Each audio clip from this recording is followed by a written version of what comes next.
నేను యేసు ప్రభువుని నమ్ముకున్నాను అన్న ఒకసారి చేతులెత్తండి. మీకందరికీ ఈ క్వశ్చన్ కొంచెం వింతగా ఉంటుంది. ఇదేంద్రా బాబు ఇప్పుడు దాకా వాక్యం చెప్పాం, మళ్ళీ యేసు ప్రభువుని నమ్మేవా లేదని అడుగుతాం ఏంటంటే, నిజమే, వాక్యం సెలవిస్తుంది.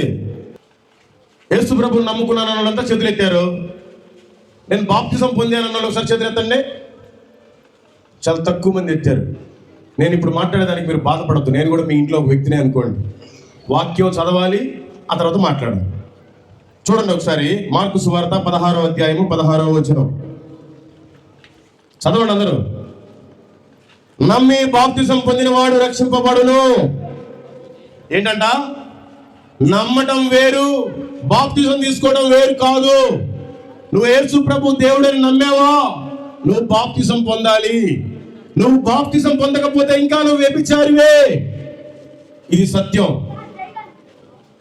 బాప్తిజం పొందకపోతే ఇంకా నువ్వు త్రాగుబోతువే. ఇది సత్యం. బాప్తిజం పొందకపోతే నువ్వు ఇంకా సాతానుగాడి బిడ్డవే.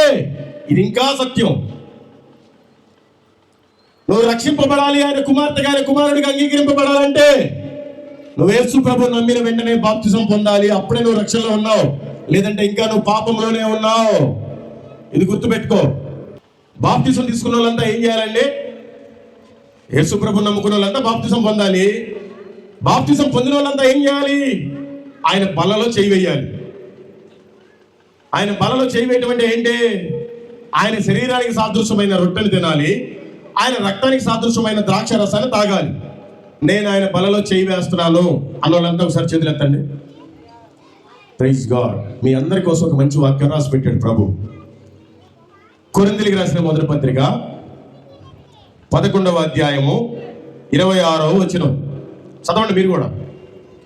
మీరు ఈ రొట్టెను తిని ఈ పాత్రలోని త్రాగినప్పుడెల్లా ప్రభు వచ్చు వరకు మరణమును ప్రచురించుదురు. అర్థమైందండి? ఆయన రొట్టెను తిని ఆయన పాత్రలోని త్రాగినప్పుడల్లా ఆయన మరణాన్ని ప్రచురించేయాలంట, ప్రకటించాలి ఆయన సువార్తని. మరి నేను సువార్తనే ప్రకటిస్తున్నాను అన్న వాళ్ళంతా ఒకసారి చేతులెత్తండి. Praise God. వేల మీద లెక్క పెట్టవచ్చు. మిగతా వాళ్ళంతా వ్యభిచారులే. నేను ఇలాగే మాట్లాడతా, ఇది సత్యం. మిగతా వాళ్ళంతా మోసగాళ్లే. నువ్వు సువార్త ప్రకటించకపోతే నువ్వు ఇంకా దొంగవే. సువార్తను ప్రకటించకపోతే నువ్వు ఇంకా దేవుడి బిడ్డవి కాదు, నువ్వు సాతాను బిడ్డవే. ఇది సత్యం.